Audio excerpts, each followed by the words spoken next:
안녕하세요, 여러분. 혹시 좋은 인맥이 저절로 따라오는 사람들에겐 공통점이 있다는 사실 알고 계셨나요? 더 놀라운 건 그 공통점이 바로 말투에 있다는 사실입니다. 같은 얘기를 해도 어떤 사람은 사람을 끌어당깁니다. 왜 그럴까요?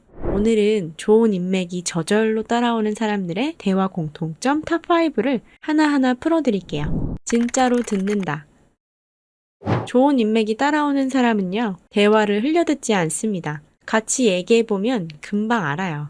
이 사람은 내 얘기를 잘 듣고 있네? 맞장구만 치는 게 아니라 적당히 되묻기도 해요. 아, 그랬어? 그때는 기분이 어땠어? 이런 한마디가 사람 마음을 활짝 엽니다. 들은 얘기를 내 언어로 요약해서 다시 건네주는 건데요. 그러니까 그때 너는 좀 서운했던 거구나. 그러게, 그럴 수 있겠다. 상대는 그 순간 느낍니다. 아, 이 사람은 내 편이구나. 이 신뢰가 관계를 붙잡아 주는데요. 또 하나 중요한 건 경청의 디테일입니다. 표정과 눈빛, 고개 끄덕임, 짧은 리액션까지 작은 반응이 쌓여서 나를 신경 써주는구나 라는 느낌을 줍니다. 그리고 더 중요한 건 태도예요. 핸드폰을 뒤집어 놓고 비행기 모드나 무음으로 바꿔보세요. 이런 작은 행동 하나가 나는 지금 당신 얘기에 집중하고 있어요 라는 신호가 됩니다. 몸은 상대를 향하게 두고 눈은 상대의 눈을 바라보세요. 운동선수가 연습할 때 몸은 움직이지 않고 머리로만 생각하면 연습이 안 되잖아요. 몸이 기억해야 운동 실력이 쌓이듯이 대화도 몸으로 함께 듣는 태도를 보여줄 때 진짜 경청을 할 수 있게 됩니다. 그리고 정말 주의해야 할 게 하나 있어요. 상대의 이야기를 내 이야기로 가로채지 않는 겁니다. 나도 그랬어 하고 내 경험으로 덮어버리면 상대는 마음속으로 생각해요. 아, 내 얘기는 여기서 끝이구나. 내 말을 들어주지 않네. 특히 상대가 힘든 얘기를 꺼냈을 때는 더 그렇습니다. 예를 들어 친구가 최근에 회사에서 정말 힘들었어 라고 말했는데 아, 나도 예전에 부장님 때문에 진짜 힘들었잖아 하고 내 얘기로 돌려버리면 상대는 위로받기는커녕 내 얘기가 중요하지 않나 봐 하고 마음을 닫아버립니다. 사람은 힘든 얘기를 할 때 사실 해결책을 바로 듣고 싶은 게 아니라 그저 누군가가 들어주길 바랍니다. 그래서 좋은 대화 습관은 상대가 어려운 얘기를 꺼냈을 때 그래서 어떻게 됐어? 하고 그 감정을 충분히 덜어낼 수 있도록 도와주는 겁니다. 그랬구나. 진짜 힘들었겠다. 그래서 지금은 좀 어때? 이러한 질문으로 상대의 말을 계속 이어가게 해주는 것이 좋은 인맥을 따라오게 하는 대화법이라는 점 꼭 기억해 주세요. 상대를 깊이 본다.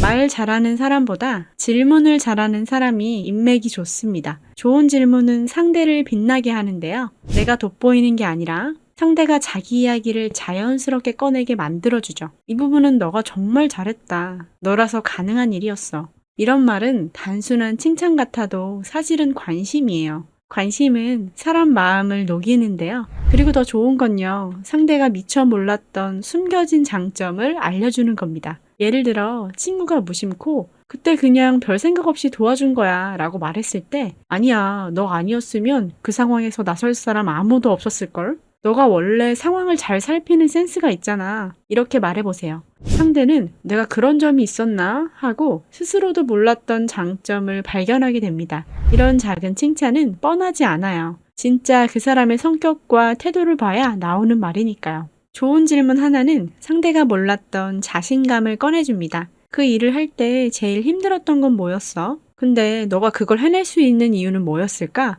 나는 그게 진짜 너의 장점이라고 생각해. 작은 물음으로 상대의 장점을 끌어내고 숨겨진 부분까지 비춰주면 상대는 아, 이 사람이 나를 깊이 알아봐 주는구나 라고 느끼게 됩니다. 솔직하다.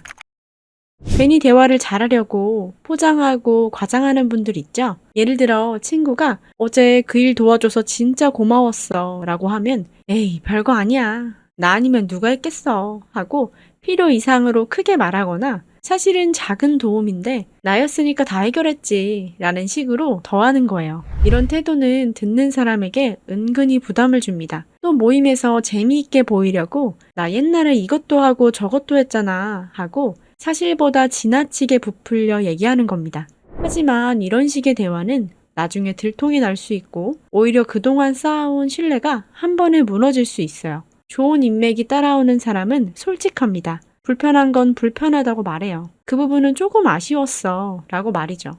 대신 말투는 부드럽고 감정은 담백해야 합니다. 주의할 점은요. 솔직함과 무례함은 종이 한 장 차이란 건데요. 솔직하다면서 상대 마음에 비수를 꽂으면 아, 저 사람은 말이 너무 세네 하고 오히려 피하게 돼요. 예를 들어 후배가 발표 자료를 가져왔는데 야, 이거 엉망인데? 라고 말하면 듣는 사람 입장에선 상처만 남게 돼요. 똑같은 솔직함이라도 전체적인 흐름은 좋은데 이 부분만 조금 다듬으면 더 좋을 것 같아. 이렇게 말하면 상대도 기분 나쁘지 않게 받아들여요. 또 하나 주의할 점. 솔직한 사람은 좋은 점도 바로바로 솔직하게 말합니다. 이 부분 너가 하니까 진짜 깔끔하다. 나는 이런 일 잘하는 사람 너무 부럽더라. 이런 식으로 칭찬해주세요. 그러면 상대는 이 사람 앞에선 내 모습을 보여줘도 되겠다 하고 마음을 열게 됩니다. 또 실전에서 많이 실수하는 사람에게 내가 솔직해서 하는 말인데 라며 아무 때나 불편한 말을 막 던지는 사람이 있어요.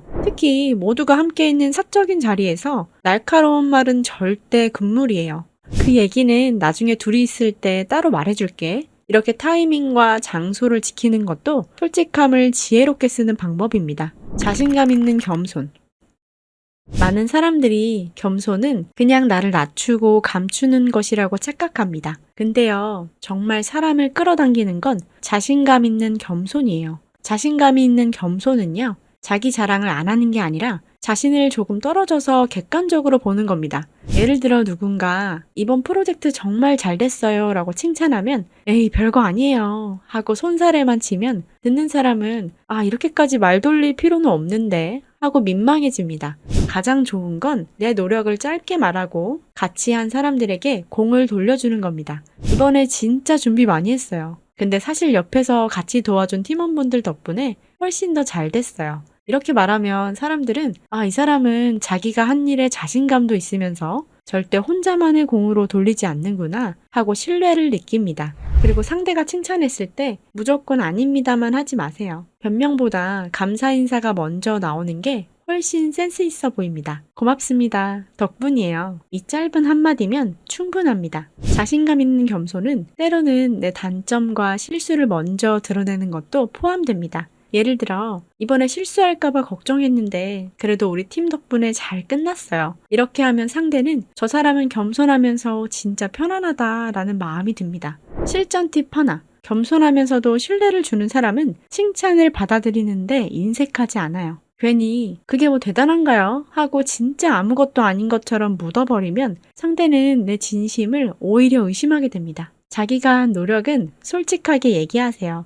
네, 이번에 정말 준비 많이 했어요. 그리고 마지막엔 반드시 근데 저 혼자 한 거 아니에요. 도와준 분들이 정말 많았어요. 이렇게 자연스럽게 공을 나누세요. 이런 사람은 자신감과 겸손을 동시에 가진 사람으로 보입니다. 이 두 가지가 같이 갈 때 좋은 인맥은 더 쉽게 따라올 수 있습니다. 사과와 표현이 빠르다. 관계를 멀게 만드는 사람들은 사과와 감사의 표현을 어려워하는 특징을 가지고 있어요. 잘못을 했을 때 그게 아니라요 라는 말부터 나오면 듣는 사람은 마음의 문을 바로 닫습니다. 중요한 것은 상황이 어쨌든 먼저 죄송합니다 라고 사과를 하는 거예요. 이유에 대한 상황 설명은 그 뒤에 해도 늦지 않습니다. 작은 실수에도 빠르게 사과하는 사람은 신뢰를 줄 수 있는데요. 그러면 사람들은 마음속으로 생각해요. 이 사람은 내 기분을 먼저 생각해 주는구나. 이 사람은 겸손한 사람이구나. 뿐만 아니라 별거 아닌 일에도 감사합니다를 꼭 말해보세요. 문을 잡아준 사람, 커피 한 잔 사온 동료에게 바로 감사의 표현을 하는 순간 그 말을 들은 사람은 자신도 모르게 느낀 그 따뜻함을 오래 기억합니다. 그리고 여기서 중요한 팁. 사과와 감사는 문자보다 말로 표현하는 것이 훨씬 더 효과가 큰데요. 짧게라도 고마워, 미안해 라고 직접 말해보세요. 이런 표현들이 결국 상대방 마음속에 오랫동안 남게 됩니다. 자, 정리해볼게요. 진짜로 듣는 사람 되기, 상대를 빛나게 해주기, 솔직하지만 무례하지 않게 말하기, 자신감 있는 겸손을 유지하기, 사과와 감사는 빠르게 하기. 오늘 이야기 어떠셨나요? 처음부터 이 5가지를 완벽하게 해야 한다는 것은 아닙니다. 이 중 하나라도 실천한다면 어느 순간 나도 모르는 사이 좋은 인맥들이 따라오게 될 거예요. 혹시 여러분만의 특별한 대화법이 있으신가요? 댓글에 남겨주시면 함께 공감해 보겠습니다. 오늘도 시청해주셔서 감사합니다.